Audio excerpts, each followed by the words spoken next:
Estamos de volta ao vivo com os donos da bola para você. A gente já viu as notícias do Bahia e no Vitória também tem novidades para acontecer. Como o presente de Natal não veio, o torcedor do Vitória espera por alegrias neste ano novo. Mas até agora, poucas novidades com relação ao time que se reapresenta amanhã no Barradão. O primeiro reforço do Vitória deve ser o atacante Denilson, que viria por empréstimo do São Paulo até o fim da próxima temporada. O clube aguarda apenas a realização dos exames médicos para confirmação. O ataque do Vitória, inclusive, é o setor que mais pode passar por mudanças. Dos 5 atletas que mais atuaram com a camisa do Leão em 2018, Chiesa, Trellis, André Lima, David e Neilton. Apenas Neilton tem sua permanência garantida. David está de saída para o Cruzeiro. O contrato com André Lima ainda não foi renovado, mas o empresário do atleta revelou que existe uma negociação entre o jogador e o clube. André foi artilheiro do rubro-negro na temporada, com 15 gols marcados. Chiesa e Trellis sempre estão sendo especulados em outros times. Por mais reforços, o rubro-negro concentra as atenções à lateral direita e está atrás de Lucas, do Palmeiras, que atuou este ano no Fluminense. Essa é uma posição carente no Vitória, já que os contratos de Patrick e Kaique Sá terminaram no dia 31 de dezembro. Patrick não foi procurado pelo clube. Com Kaique Sá, o time baiano até abriu negociação para renovar, mas as partes ainda não chegaram a um acordo. No momento, o único lateral direito disponível para 2018 é o garoto Cedric. Renovar com jogadores tem sido um dos problemas da atual diretoria do Vitória. O presidente Ricardo Davi, inclusive, alegou que o vazamento da lista com o salário de todo o elenco deste ano, ocorrido durante o Brasileirão, atrapalha o processo. Outro atleta que aguarda um posicionamento do Vitória para saber se permanecerá na Toca do Leão é o zagueiro Canu. Até o momento, o único a ter o seu vínculo renovado foi o volante William Correia, que reincidiu seu contrato com o Cruzeiro e assinou com o Leão por 2 anos. Tem muito que a gente comentar sobre o Vitória, mas vamos começar pelas renovações, que foi o final aí do nosso VT. Até agora o Correia, né, que foi o primeiro a ser anunciado como uma renovação. E alguns outros nomes estão em pauta. Canu, André Lima, Kaique Sá, são jogadores que a diretoria estaria mais em conversação até agora, mas não conseguem chegar a um acordo. Eu queria falar aqui de novo, que eu cheguei a falar na semana passada, dessa questão do presidente ficar falando de vazamento de lista. Tem que esquecer isso, até porque quanto mais você fala, mais você lembra uma coisa que já aconteceu na outra gestão, foi uma das 20 mil atrapalhadas que a gestão passada acabou fazendo, mas enfim, passou. Agora, quando o Ricardo Davi assumiu como presidente, ele já sabia de tudo que tinha acontecido no Vitória. Então, não precisa agora ficar utilizando isso como desculpa. É obrigação dessa diretoria tentar renovar com quem vocês acham que realmente vai corresponder. Agora, o que eu soube é que essas renovações estão sendo meio que absurdas, oferecendo contrato por produtividade para o André Lima, que foi artilheiro da temporada, para outro jogador tentando baixar salário. O Kaique Sá, que ganhava 25 mil, você não consegue conversar. Então, você demora muito para resolver algo que poderia ser mais prático, né? Exatamente, Ju. Falando do Kaique Sá especificamente, hoje de manhã eu conversei com o empresário dele. Até o dia 31, Vitória tinha prioridade na compra dos direitos desse atleta.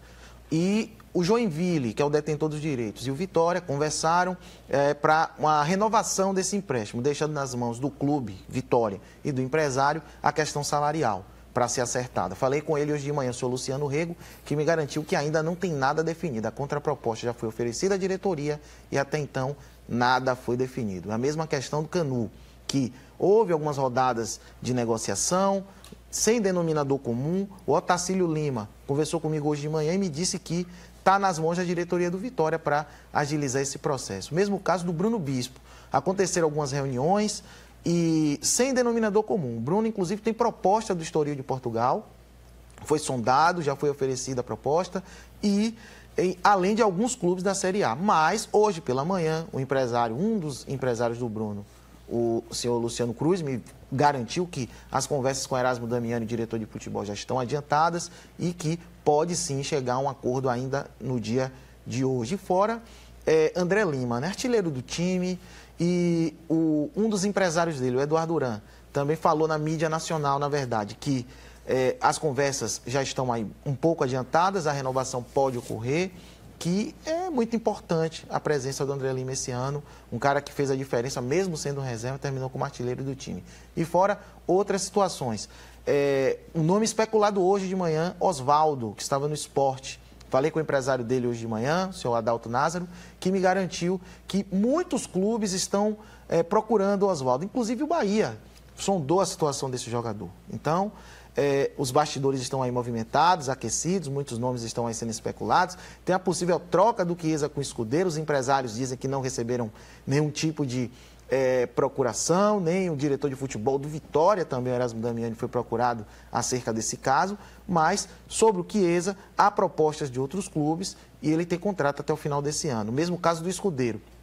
Tem contrato até o final de 2018 com o Vasco, tem interesse em voltar pela identificação, pelo carisma, pelo carinho que ele tem pelo clube, segundo o empresário dele me falou, o senhor José Luiz Galante, mas ainda é um caso a se conversar, a se estudar, para saber se vai ter um final feliz ou não. Ainda sobre as renovações, queria a opinião de vocês dois sobre esses nomes que estão aí em pauta e sobre essa demora toda, né, para conseguir definir se sim ou não. O Vitória, na minha opinião, vive um problema que já sabíamos, que era o estouro do orçamento da temporada passada, 2017. Isso cria um passivo para esse ano. E o complemento veio pela própria declaração do presidente Ricardo Davi, porque na hora que o jogador for botar na balança, ele falou do Oswaldo. Se houver uma disputa do Oswaldo com qualquer outro clube e ele tiver inclinado a vir para o Vitória e chegar nos ouvidos dele a declaração do Ricardo Davi... E até o presidente do clube falou que se fosse jogador ia pensar duas vezes em vir para o Vitória. E é evidente que a gente entende os problemas que o Ricardo Davi está passando. Ele sabia, como bem colocou o Ju, e ele agora é o cara da solução, ele não é o cara do apontamento. Ele mudou de posição, né? Ele assumiu essa bronca. Agora é vidraça, né? Todo mundo acredita que ele tem competência para tocar o Vitória, mas ele tem um problema muito grande para resolver e não dá para ficar falando desse jeito. E aí o Vitória vai ter que ter esse jogo de cintura agora para buscar uma equipe forte, competitiva. Tem muito jogador com contrato, mas tem outros que precisam. O Vitória entende que vale a pena renovar e está aí nessa política de austeridade, tentando diminuir, melhorar os recursos para o clube. É um momento difícil para o Vitória. Agora, eu não vejo ninguém do que o Vitória está buscando renovar aí como um fundamental. Para mim, um jogador fundamental do Vitória que está saindo e que não tem jeito é o David. Porque virou um ativo do clube, é uma venda, e é uma venda interessante, principalmente para o momento financeiro do Vitória. Não tem muito o que fazer. Vamos dizer, chegou num limite para ele voar mais alto. Agora, o Canu é um jogador que foi importante para o Vitória? Foi. Eu não tenho a menor dúvida disso. Agora, eu também lembro que o Canu, ele foi titular de uma zaga que em 2 anos seguidos lutou para não cair na Série A. Então, é importante saber onde o Vitória está... vamos dizer assim, se prendendo, se amarrando, porque evidentemente você não acha zagueiro aqui em qualquer lugar, mas o Vitória também não vai poder ir para o mercado de uma maneira convencional. Vai ter que fazer um esforço maior para você garimpar atleta, buscar atleta talvez sem tanto nome, sem um atleta que tem até mais fome de pegar e ver o Vitória como uma oportunidade para a vida. Desses jogadores todos que os contratos se encerraram no mês de dezembro, eu falei aqui 3 jogadores que eu acho que desse time do Vitória, que foi um time derrotado e reprovado, esses 3 jogadores, na minha opinião, seriam atletas para tentar uma renovação. E eu acho que exatamente Canu, André Lima e Kaique Sá, eu nem colocaria o Correia aí nessa pauta, que já foi renovado, inclusive, porque eu acho que o estilo de jogo dele não é o que o Vitória vai precisar para esse ano de 2018. Mas você pega o André Lima, que nem foi titular na maioria dos jogos e se tornou artilheiro da temporada, porque é um jogador que contribuiu em todas as vezes que entrou, e o jogador para essa posição não é fácil você achar no mercado. É um jogador que vale a pena você tentar uma renovação. Kaique Sá é um jovem que futuramente poderia servir de moeda, sim, para o Vitória, e que tem um salário relativamente baixo, ao contrário desse rombo que está na folha salarial do Vitória por negociações mal feitas, que você também poderia tentar uma manutenção, porque nesse ano que passou, foi um dos jogadores que conseguiram se destacar nesse time do Vitória, né? E não era fácil se destacar nesse time do Vitória, porque era uma equipe bagunçada em campo. E o Canu, eu acho que ele tem uma regularidade muito boa durante a partida. Ele é um jogador que que ele não oscila.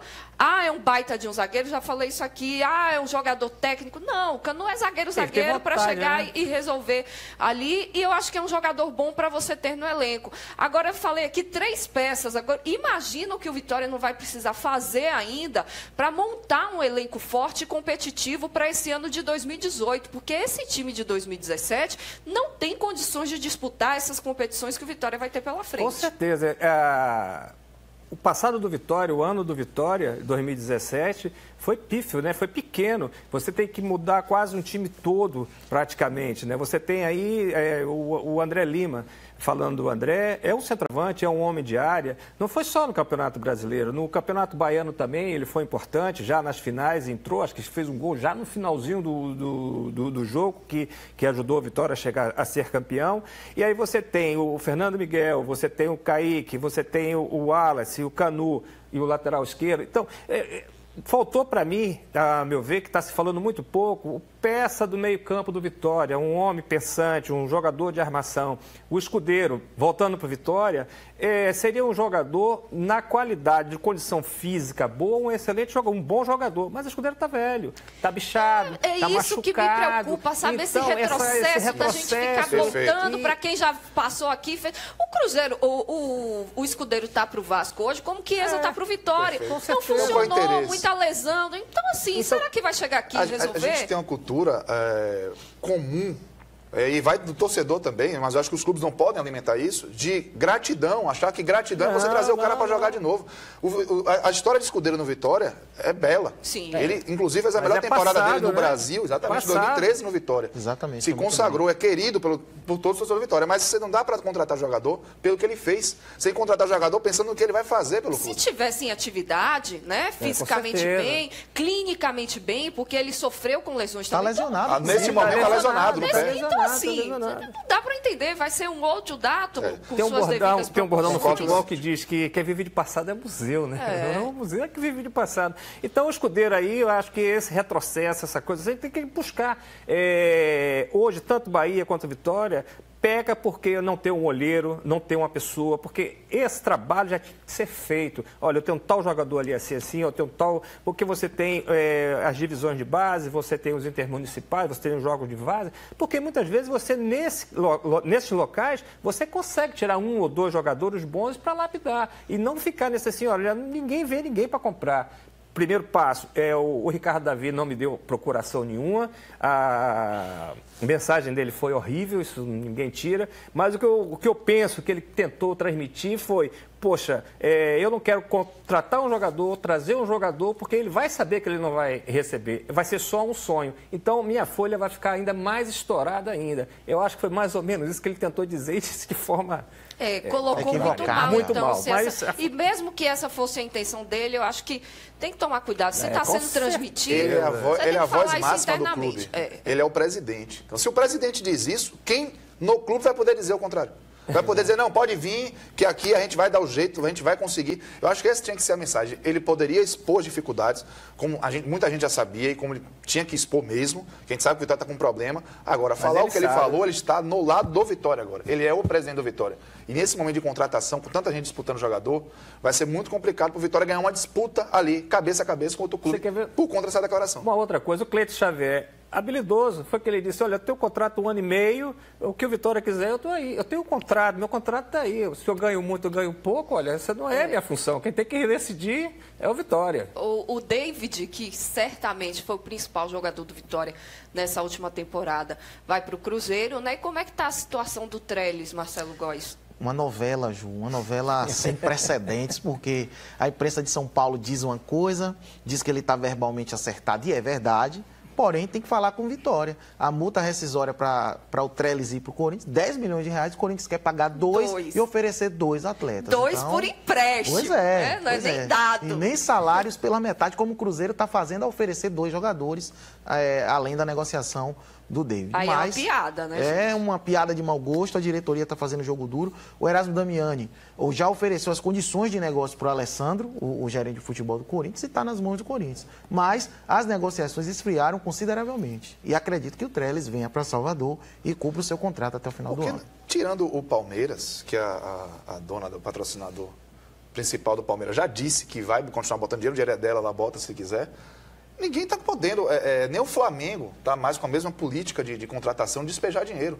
E o Corinthians, inclusive, quando viu uma oferta por jogo de 43 milhões, não pensou duas vezes de mandar embora, porque o bicho está pegando dinheiro para todo mundo. Aí ele vendeu o jogo por 43 e não quer dar 10 pelo exatamente. Trellis. E aí o seguinte, o Cruzeiro, por exemplo, pegou o Fred achando que era uma bolacha quebrada e tinha uma cláusula na multa lá e está rebolando para ver se paga ou não paga uma multa de 10 milhões de reais ao Atlético Mineiro, que na verdade é uma multa do Fred, mas o Cruzeiro disse que vai assumir. Ou seja, não tem... os times estão com muita dificuldade financeira. Então, assim, o Corinthians vai chorar bastante, mas o Vitória está certíssimo. O Vitória tem que se impor. Claro. O Trellis tem contrato, é muito útil ao Vitória. É verdade. É inegável a utilidade do Trellis. Então, se quiser tirar certeza. Trellis do Vitória, tem que fazer um esforço muito grande para o Vitória se sentir recompensado por isso. E um jogador diferenciado, que você não acha com facilidade no mercado atual. Ó, essa posição é uma das posições mais carentes no futebol brasileiro hoje, que é aquele centroavante, né? Para chegar Ele e tem guardar velocidade, e fazer né? gol. E o Trellis, além de ser um centroavante que funciona bem dentro da área, ele tem velocidade, ele tem uma mobilidade boa. Então é uma piada o Corinthians chegar aqui e oferecer 2 milhões de uma multa de 10. Só se o Vitória realmente estiver comendo mosca aí no mercado. Claro que eu não consigo imaginar que eles vão fazer isso. Tem que jogar duro mesmo. Ó, a multa é tanto. Se quiser, vai pagar isso. Se não, a gente tem interesse, vai continuar com o jogador. É bem porque tem um contrato, né? Diferente já do André Lima, que já não tem tanta velocidade, apesar de ter sido muito importante, Sim, todos os dois, aquele né? centroavante mais parado. Todos os dois ali funcional para o Vitória. E o Trellis, uma velocidade incrível, tanto para um lado pelo outro, e ele vai embora. Eu acho que o Vitória deveria até segurá-la. E se não conseguir o que quer em termos de valor e de cifra, porque negociação é negociação, né? Eu peço aqui, você pede ali. Quem tem mais capacidade para segurar, aí vai as concessões, né, na realidade, né? Com certeza. E o Chiesa, Marcelo Góes, vai dar tchau, vai ser emprestado, vai fazer o quê? Eu falei com o empresário dele alguns dias atrás, o senhor Igor Albuquerque, que me disse que ele recebeu propostas, recebeu sondagens, melhor dizendo, que é diferente de propostas, analisaram a situação dele, mas não revelou os clubes. Porém, ele tem contrato até o final do ano e só sai se o Vitória quiser. Chiesa... eu fiz a relação com o Hernani logo cedo e vou reforçar. A decepção com o Chiesa, para mim, é ainda maior. O esforço que o Vitória fez foi mais de 3 milhões de reais. 4 milhões e 2 jogadores. Ainda botou 2 jogadores, o Juan Café e me lembro outro rapaz da base também, que foi... Giovani, perfeito. Foi um esforço grande. Quando o Chiesa chegou no Vitória, foi tratado, inclusive, como um clássico que o Vitória ganhou, porque... era uma especulação do Bahia. Uma briga de e ele chegou credenciado por um 2015 muito bom que ele fez no Bahia. E que ele não repetiu nem metade nenhum dos 2 anos no Vitória. Ele fez 50 jogos em 2015 com o Bahia, 29 gols. E no Vitória, somando os 2 anos, ele fez 25. E não chegou a 30 jogos. Então, o Chiesa, ele tem um débito, vamos dizer. Então, a gente pode atenuar a crítica por conta das lesões, né? O jogador não quer estar lesionado, mas é evidente que se criou uma expectativa, se criou uma exigência, o clube fez um investimento muito grande nele e o retorno não veio. Então, assim, pode ser interessante, sim, tanto para o Vitória quanto para a Chiesa, essa saída para o Vasco, contanto que o Vitória tenha assim, uma receita que possa... Ele tem contrato, então existe, de repente, uma forma de ou aliviar a própria folha salarial ou receber um valor pela saída de Chiesa. Aí essa questão do Chiesa, eu até já falei aqui, é a questão de adaptação, né? O centroavante, ele vive de gols, né? Mas para ele fazer gol, a bola tem que chegar nele. A situação, na forma como o Bahia jogava em função dele. Então a bola chegava, ele guardava. Ele é um homem de área, é técnico, sabe cabecear, sabe trabalhar com os pés, sabe. Agora, o problema no Vitória é que ele não foi assim, talvez a motivação não foi tão grande e talvez não, com certeza as bolas não chegou para ele e depois também ele teve a lesão dele, né? Essa lesão deixa fora e tal. Na minha forma de ver, nu e cru, assim, como profissional, ele não se adaptou ao Vitória. E o Vitória não se adaptou a ele. A palavra é exatamente essa aí. Ele não conseguiu se adaptar. Por quê? O Chiesa, ele tem o histórico dele de jogador, de aparecer no time quando ele é ali o centro das atenções daquela equipe. Exatamente. E não é o caso do time do Vitória. O time do Vitória dos últimos anos é uma equipe coletiva. Tanto que o Trellis chegou e conseguiu jogar. Né? E o Chiesa não é aquele centroavante parado. Ele cai muito bem pelos lados, ele sai bem da área. Foi uma coisa de momento. Eu acho que vai ser uma boa se o Vitória conseguir um empréstimo, porque o salário dele é alto e ele não tem correspondido. Né? Vamos fazer um intervalo, a gente volta rapidinho. Fica aí. Estamos de volta ao vivo com os donos da bola para você. Já já a gente fala mais de Vitória, Bahia, mercado da bola, futebol. Agora é o seguinte, o verão tá aí na porta, né? E com a chegada da estação mais quente do ano, a gente busca formas de se divertir, praticar esporte, aproveitar para estar numa atividade física, né? E eu fui conferir de perto o stand-up paddle. Fim de tarde, sol começando a baixar. E as águas calmas da Baía de Todos os Santos são um verdadeiro convite para quem chega. Esse horário é agradável porque é o pôr do sol, né? A maré normalmente está calma e hoje é um dia especial porque a maré está bem baixinha, então a gente costuma treinar muito nesse horário ou de manhã cedo. O stand-up paddle ou SUP é uma modalidade que pode ser praticada por crianças, adultos ou idosos. Uma atividade que vai muito além do hobby e passou a ser uma opção de exercício para os praticantes. É um treino, né? Um complemento de uma atividade física que ajuda bastante. A gente entra, passa 20 minutos remando, sente o corpo todo, né? Cada músculo do corpo. Vale muito a pena. Quem não conhece, vale a pena vir. Além de ter essa paisagem linda, é um esporte que faz muito bem. Mas é preciso ter fôlego para ir e voltar. Fui até onde estão os barcos, mas dá uma cansadinha. Carlos André pratica o SUP 2 vezes por semana e já tem resistência. Vai longe. Eu vou daqui quase no comércio, do Porto da Barra ao comércio. Mano, então é maravilhoso, não tem o que falar não. Agora vai e volta ou tem que voltar rebocado? Vou e volto. No verão, o número de adeptos ao stand-up paddle pode crescer de 70% a 80%. E os instrutores garantem, o corpo tem um ganho significativo. Os maiores benefícios estão na panturrilha, né, aqui embaixo, nessa região, abdômen sempre contraído, quadríceps, mexe com o corpo todo. E se você nunca subiu em uma prancha de SUP e quer começar, nem se preocupe. Pode se jogar sem medo. Com 1 hora de stand-up, você consegue ficar em pé, tá? E rema tranquilo. Perde até 350 calorias, tá? Olha só, essa notícia de que o SUP ajuda na perda de peso, a perder calorias, me deixou bastante tentada. Eu só pratiquei o stand-up paddle uma vez, há alguns anos, então tô muito destreinada. Mas hoje eu vou aceitar esse desafio. Bora pro mar? Pro mar ainda não. Primeiro recebo as instruções ainda na areia. Como me posicionar, ficar em pé, fazer a remada. Aí sim entramos na água. No início deu aquela insegurança, pernas trêmulas, mas aos poucos ganhei confiança e encarei a Baía de Todos os Santos. Aí foi só curtir essa paisagem fascinante que nós temos o privilégio de admirar.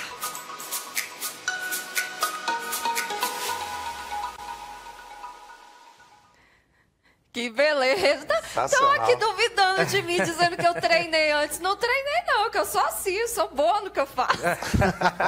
Minha perna ficou legal. Vocês já tentaram praticar o SUP? Eu não. Eu já tentei uma vez, mas eu fui sabotado, porque me deram uma prancha menor pro meu peso. Ah, não. E aí a prancha não segurava, eu caí várias vezes. Lembrei, o rapaz caiu, deu um mergulho. Jefferson, nosso produtor Jefferson, não conseguiu ficar em pé. Foi uma decepção pra mim, Jefferson. Poxa, a gente chegou lá, não sei o que. Um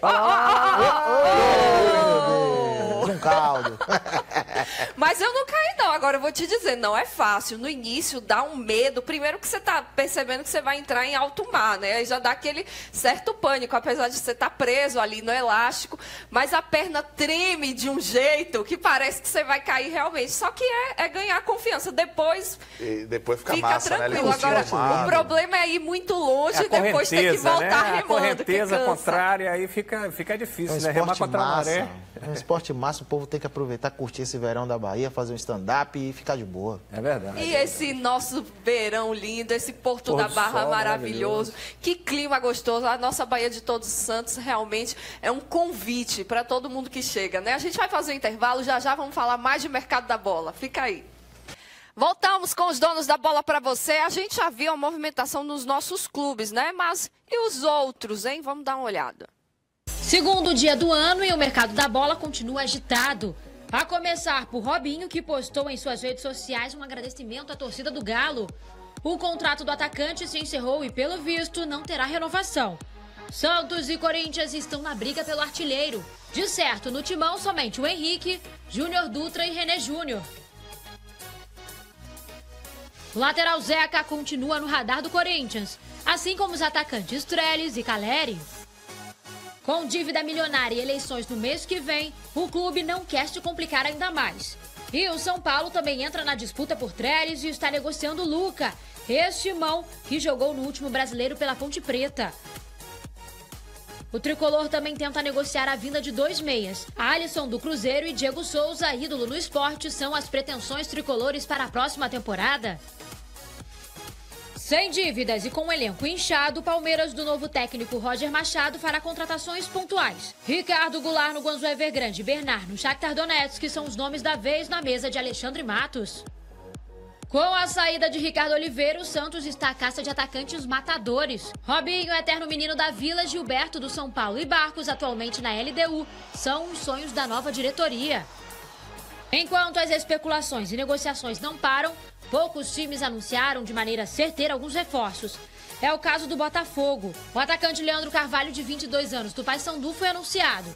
Em troca, o time carioca vai emprestar 2 atletas da base, Renan Gorni e Lindenberg.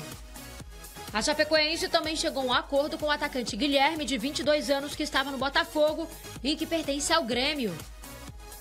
Alguns nomes coincidem nas pretensões dos times pelo Brasil. Zeca, Ricardo Goulart, Caleri, Pablo e Robinho são os mais cotados. Destes, o artilheiro ex-Galo é de longe quem causa mais comoção. Todo mundo em busca aí dos seus reforços, é porque esse é o momento importante, né, para que isso seja feito. Cada vez mais os clubes vão entendendo a importância de você pegar o início da temporada e fazer o time da temporada, né? Não ter que ficar trocando pneu no meio do campeonato, aquela coisa, né? Com o carro andando, né? Pois é, pegar o ônibus com ele em movimento é complicado. Então os clubes do Brasil já estão aí se movimentando. Palmeiras mirando 2 belíssimos reforços. Bernard, qual foi o outro meia? E o Ricardo Goulart. Ricardo Goulart, que está lá na China e muito bem, né? Então... E que o clube, o Evergrande, só libera... Com dinheiro. A multa total. Então o Palmeiras disposto a gastar. Como bem dizer, né? É o clube que tem disposição para gastar Hoje mesmo. É quem tem bala na agulha. Tem bala na agulha é o Palmeiras. E o elenco inchado, sai emprestando jogador aí, fazendo negociação, porque tem muita gente que chegou no clube. O próprio Leone do Bahia, por exemplo, foi para lá e não sabe nem se vai ter espaço, né? O Roger Machado quer, mas tem que ver se ele vai ter espaço com tanta contratação chegando no Palmeiras. Coisa boa, né? Você poder montar um time assim, ó. Pode, quem você quer, pode, que a gente vai pega. Agora tem que dar resultado, né? Aí depois a cobrança é muito forte, né? O treinador fica assim muito porque ele não pode errar, né? Tem que dar o resultado, porque ali você quer o quê? Precisa disso? Tem. Quer esse jogador, aí vai lá e busca, tem. Está até fazendo o quê? O Palmeiras está montando outros times. Com os jogadores que tem, está emprestando e está montando outros times. Ou seja, a especulação não é só aqui no Bahia e Vitória, é nacional. O Lucas, lateral, tá para vir para o Vitória, já tudo acertado, bom jogador, Marcelo? Já está acertado há uns 2 ou 3 dias. Já está tudo certo, contrato até o final do ano. Basta chegar em Salvador, assinar a papelada, fazer os exames médicos que são de praxe e, enfim, ser anunciado pela diretoria. E o Vitória está usando a política do site oficial. Então, torcedor, o site oficial é a comunicação oficial principal para você saber quem vai chegar no Esporte Clube Vitória. Além disso, o Denilson também é outro atleta acertado. Já está acertado, mesmas condições. Final do ano, contrato, 22 anos. Inclusive, a assessoria dele já divulgou que já estava fechado. A chegada do Lucas, aí é adeus para o Patrick, ou para o Kaique Sá, ou para os dois, né? Porque tem um Cedric também que chegou a fazer algumas partidas ano passado. Como titular, de repente é hora do Vitória tentar colocar. O Lucas é um jogador interessante porque ele é versátil, né? Ele tem uma disciplina tática bem, como um dos seus principais atributos. Sabe apoiar também, não tem essa velocidade toda, mas ele tem como chegar na linha de fundo, além de também fazer uma função de volante, volta e meia, é um jogador que pode agregar muito, principalmente taticamente, ao Vitória. Até porque o Mancini gosta de jogar pelas laterais, né? Gosta de jogar, sair jogando rápido, né? E essas jogadas vai facilitar, um tipo de jogador como o Lucas vai facilitar bastante para a forma como ele joga. Eu vou falar uma coisa, não só o Mancini, hoje no futebol atual, se você não tiver bons laterais, o time não sobrevive. Não desenvolve, né? Jogada de lado de campo é essencial. São posições, não é fácil você achar no mercado, mas que você tem que ter para chegar e falar, não, esses aqui resolvem. Copa São Paulo de Futebol Júnior, o que esperar das nossas equipes? Olha, esperar uma boa participação, porque já é uma tradição, né? Que Bahia e Vitória consigam, pelo menos, avançar para as fases decisivas, pelo menos quartas de final. É evidente que, nos últimos anos, a gente tem passado um pouco de frustrações, né? O Vitória frustrou na última temporada, o Bahia também não tem chegado, mas a expectativa é alta. O Bahia vai com uma equipe muito experiente, já disputou outras 2 Copas São Paulo, então são jogadores que acabam mais tarimbados. Tem uma curiosidade que o grupo de Bahia e o grupo de Vitória tem mesmos adversários que estarão na Copa do Nordeste, nos grupos dos dois, né? O Vitória pega o Globo do Rio Grande do Norte, o Bahia pega o Botafogo da Paraíba, e tem mais 2 clubes baianos, né? O Atlântico está disputando também e o Teixeira de Freitas. Aí a gente tem uma expectativa um pouco mais baixa, mas sempre quando passa da primeira fase já é bom demais. Já é bom, exatamente. Eu tive a oportunidade de jogar uma Copa São Paulo e na época era bem mais difícil. Tem pouco tempo. Nossa Senhora. Mas naquela época o Bahia classificou, o Bahia passou para a segunda fase. Nós passamos para a segunda fase, o treinador era o saudoso Florisvaldo. Eu acho que tanto Bahia e Vitória e o Teixeira de Freitas e o próprio Atlântico têm aí a oportunidade de fazer seus jogadores. Porque eu vejo assim, até que não seja campeão, porque só pode ser um. Mas é o seguinte, o time fazer com que quanto mais for avançando, mais aparece. Vai aparecendo, vai ganhando experiência, porque não adianta você não ganha experiência se não jogar. Se ficar parado, você tem que ter ritmo de jogo, as pessoas lhe veem. Quanto mais longe você chegar, melhor. E aí o Haroldo estava até falando que ele já revelou muitos jogadores, daí já saiu da mão dele. A gente pode falar muitos aqui de Bahia e Vitória. Com certeza, tanto Bahia e Vitória. E ano passado, Vitória ganhou tudo, né? E o Bahia ganhou pouco, mas chegam os dois lá, principalmente o Bahia e Vitória, bastante motivado. Tanto é que a gente pode falar assim do Carlos Amadeu. Carlos Amadeu, que foi treinador do Vitória, hoje da Seleção Brasileira, eu assisti uma palestra dele, sensacional, a forma como joga, e ele disse o seguinte: eu tenho uma pessoa que vê do lado de fora, contratei uma pessoa para assistir cada detalhe de cada jogador. E é isso que os clubes têm que fazer. Rapidinho para a gente encerrar, Marcelo, tem algum destaque nesse time do Vitória e da Copinha que você acha que pode aparecer bem? Destaco o Cedric, lateral direito, que pode jogar. O Luan, que é um meia que está sendo aí muito elogiado pela crítica, pelo torcedor que acompanhou a Copa do Nordeste Sub-20 também. Então, tem esses 2 grandes talentos. Alguém no Bahia? O Luiz Fernando, volante, bom jogador, e penso que o Giovanni Tinga, ele tem aí mais uma oportunidade, né? Ele que é um nome... Apareceu como, né? Mas que a gente tem que ter esse cuidado de não ser determinante para a carreira do atleta, dizer que ele é bom ou não é por conta da transição, como você bem colocou, né, Roberto? Isso, transição tem que ser cuidadosa. Ele tem mais uma Copa São Paulo para de repente se destacar e quem sabe ser alçado ao time principal. Precisando aí de centroavante, né? Seria um bom momento. Quero agradecer demais a vocês 3 aqui hoje. Primeiro dia útil de 2018 e a gente começou com o pé direito, que venha mais um ano de sucesso para todos nós. Roberto Bahia, Cássio Cardoso, Tchau, Ju, muito obrigado. Tchau, gente. Tchau, gente. Um bom ano para todos. A você de casa, eu agradeço pelo carinho, pela audiência e eu te espero amanhã às 11h30. Tchau, tchau.